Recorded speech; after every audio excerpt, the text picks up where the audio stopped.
The Magician's Nephew, Chapter 5, The Deplorable Word. The children were facing one another across the pillar where the bell hung, still trembling, though it no longer gave out any note. Suddenly they heard a soft noise from the end of the room, which was still undamaged. They turned as quick as lightning to see what it was. One of the robed figures, the furthest off one of all, the one whom Diggory thought so beautiful, was rising from its chair. When she stood up, they realized that she was even taller than they had thought. And you could see at once, not only from her crown and robes, but from the flash of her eyes and the curve of her lips, that she was a great queen. She looked round the room and saw the damage, and saw the children. But you could not guess from her face what she thought of either, or whether she was surprised. She came forward with long, swift strides.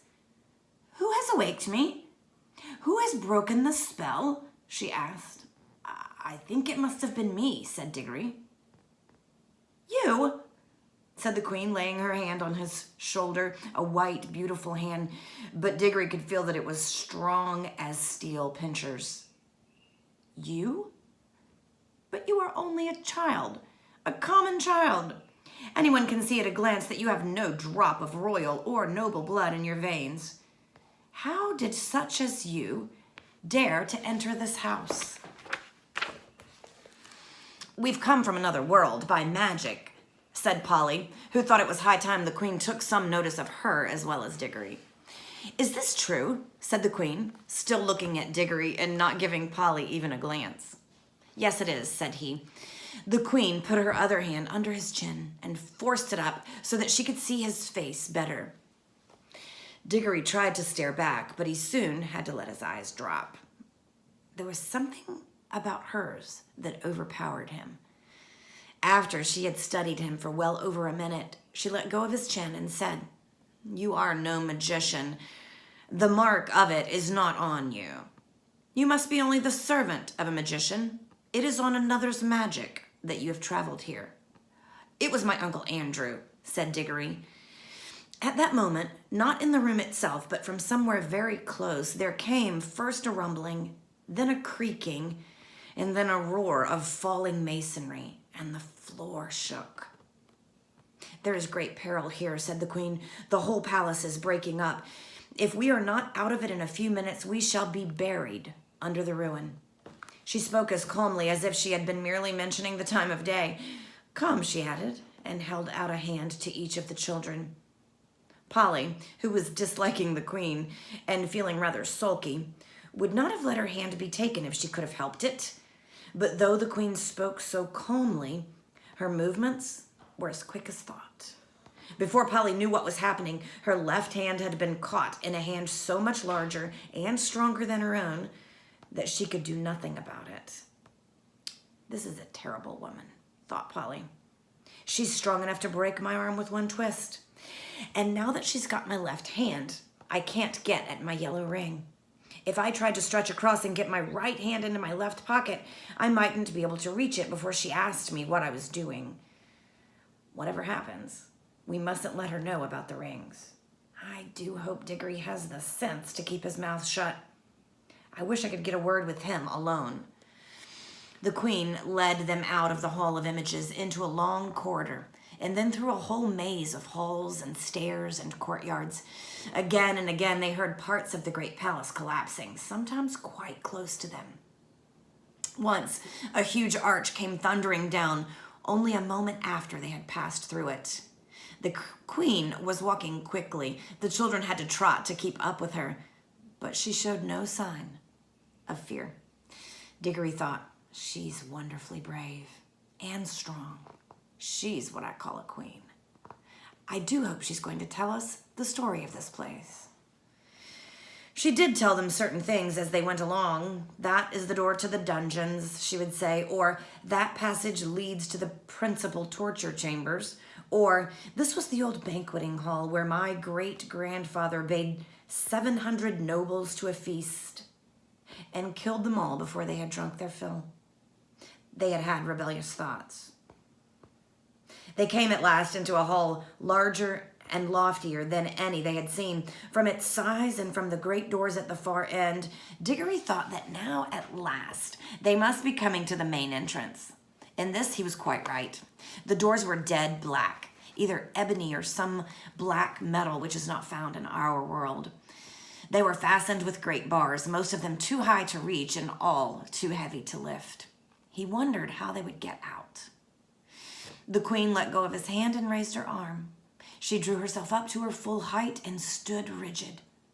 Then she said something which they didn't understand, but it sounded horrid, and made an action as if she were throwing something toward the doors. And those high and heavy doors trembled for a second, as if they were made of silk, and then crumbled away, till there was nothing left of them but a heap of dust on the threshold.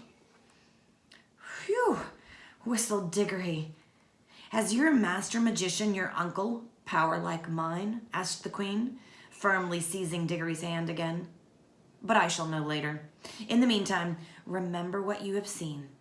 This is what happens to things, and to people who stand in my way." Much more light than they had yet seen in that country was pouring in through the now empty doorway, and when the queen led them out through it, they were not surprised to find themselves in the open air. The wind that blew in their faces was cold, yet somehow stale. They were looking from a high terrace, and there was a great landscape spread out below them. Low down and near the horizon hung a great red sun, far bigger than our sun. Diggory felt at once that it was also older than ours, a sun near the end of its life, weary of looking down upon that world. To the left of the sun and higher up, there was a single star, big and bright. Those were the only two things to be seen in the dark sky. They made a dismal group. And on the earth, in every direction, as far as the eye could reach, there spread a vast city in which there was no living thing to be seen. And all the temples, towers, palaces, pyramids, and bridges cast long, disastrous-looking shadows in the light of that withered sun. Once a great river had flowed through the city, but the water had long since vanished, and there was now only a wide ditch of gray dust. "Look well on that which no eyes will ever see again," said the queen. Such was Charn, that great city, the city of the King of Kings, the wonder of the world, perhaps of all worlds. Does your uncle rule any city as great as this, boy? "No," said Diggory. He was going to explain that Uncle Andrew didn't rule any cities, but the queen went on. "It is silent now. But I have stood here when the whole air was full of the noises of Charn, the trampling of feet, the creaking of wheels, the cracking of the whips, and the groaning of slaves, the thunder of chariots, and the sacrificial drums beating in the temples. I have stood here, but that was near the end, when the roar of battle went up from every street, and the river of Charn ran red." She paused and added, "All in one moment. One woman blotted it out forever." "Who?" said Diggory in a faint voice, but he had already guessed the answer. "I," said the queen. "I, Jadis, the last queen, but the queen of the world." The two children stood silent, shivering in the cold wind. "It was my sister's fault," said the queen. "She drove me to it. May the curse of all the powers rest upon her forever. At any moment, I was ready to make peace. Yes, and to spare her life too, if only she would yield me the throne. But she would not. Her pride has destroyed the whole world. Even after the war had begun, there was a solemn promise that neither side would use magic. But when she broke her promise, what could I do? Fool. As if she did not know that I had more magic than she. She even knew that I had the secret of the deplorable word. Did she think, she always was a weakling, that I would not use it? What was it? Said Diggory. That was the secret of secrets, said the Queen Jadis. It had long been known to the great kings of our race that there was a word which, if spoken with the proper ceremonies, would destroy all living things except the one who spoke it. But the ancient kings were weak and soft-hearted, and bound themselves and all who should come after them with great oaths, never even to seek after the knowledge of the word. But I learned it in a secret place, and paid a terrible price to learn it. I did not use it until she forced me to it. I fought to overcome her by every other means. I poured out the blood of my armies like water. Beast, muttered Polly. The last great battle, said the Queen, raged for 3 days here in Charn itself. For 3 days I looked down upon it from this very spot. I did not use my power till the last of my soldiers had fallen. And the accursed woman, my sister, at the head of her rebels, was halfway up those great stairs that lead up from the city to the terrace. Then I waited till we were so close that we could see one another's faces. She flashed her horrible, wicked eyes upon me and said, "Victory." "Yes," said I, "victory, but not yours." Then I spoke the deplorable word. A moment later, I was the only living thing beneath the sun. "But the people," gasped Diggory. "What people, boy?" asked the Queen. "All the ordinary people," said Polly, "who'd never done you any harm. The women, the children, and the animals." "Don't you understand?" said the Queen, still speaking to Diggory. "I was the Queen. They were all my people. What else were they here for but to do my will?" "It was rather hard luck on them all the same," said he. "I had forgotten that you were only a common boy. How should you understand reasons of state? You must learn, child, that what would be wrong for you or for any of the common people is not wrong in such a great queen such as I. The weight of the world is on our shoulders. We must be freed from all rules. Ours is a high and lonely destiny." Diggory suddenly remembered that Uncle Andrew had used exactly the same words, but they sounded much grander when Queen Jadis said them. Perhaps because Uncle Andrew was not 7 feet tall and dazzlingly beautiful. "And what did you do then?" said Diggory. "I had already cast strong spells on the hall where the images of my ancestors sit. And the force of those spells was that I should sleep among them, like an image myself, and need neither food nor fire, though it were 1,000 years, till one came and struck the bell and awoke me." "Was it the deplorable word that made the sun like that?" asked Diggory. "Like what?" said Jadis. "So big, so red, and so cold." "It has always been so," said Jadis, "at least for hundreds of thousands of years. Have you a different sort of sun in your world?" "Yes, it's smaller and yellower, and it gives a good deal more heat."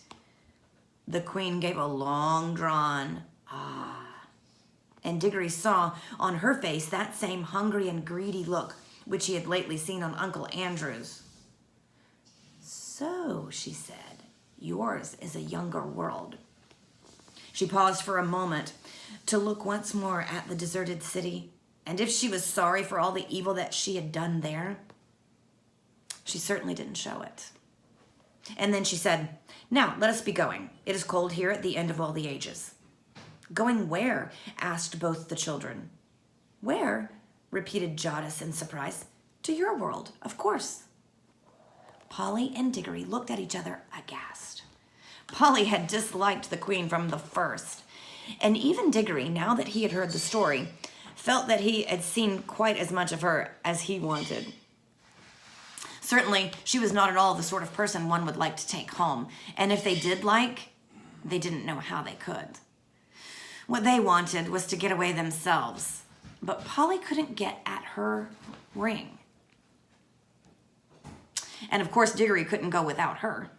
Diggory got very red in the face and stammered, Oh, our world, I didn't know you wanted to go there. What else were you sent for here, if not to fetch me?"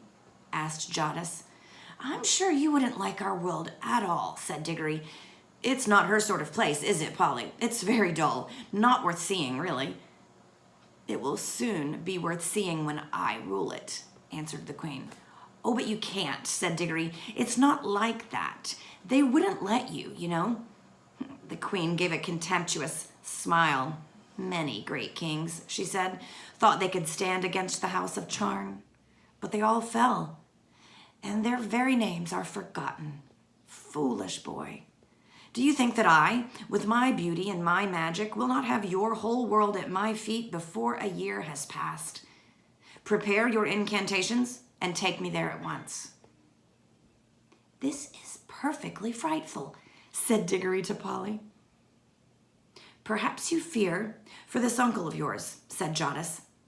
"But if he honors me duly, he shall keep his life and his throne. I am not coming to fight against him. He must be a very great magician if he has found how to send you here. Is he king of your world, or only of part?" "He isn't king of anywhere," said Diggory. "You are lying," said the Queen. "Does not magic always go with the royal blood? Who ever heard of common people being magicians? I can see the truth whether you speak it or not. Your uncle is the great king and the great enchanter of your world, and by his art he has seen the shadow of my face in some magic mirror or some enchanted pool, and for the love of my beauty he has made a potent spell which shook your world to its foundations and sent you across the vast gulf between world and world to ask for my favor and to bring me to him. Answer me, is that not how it was?" "Well, not exactly," said Diggory.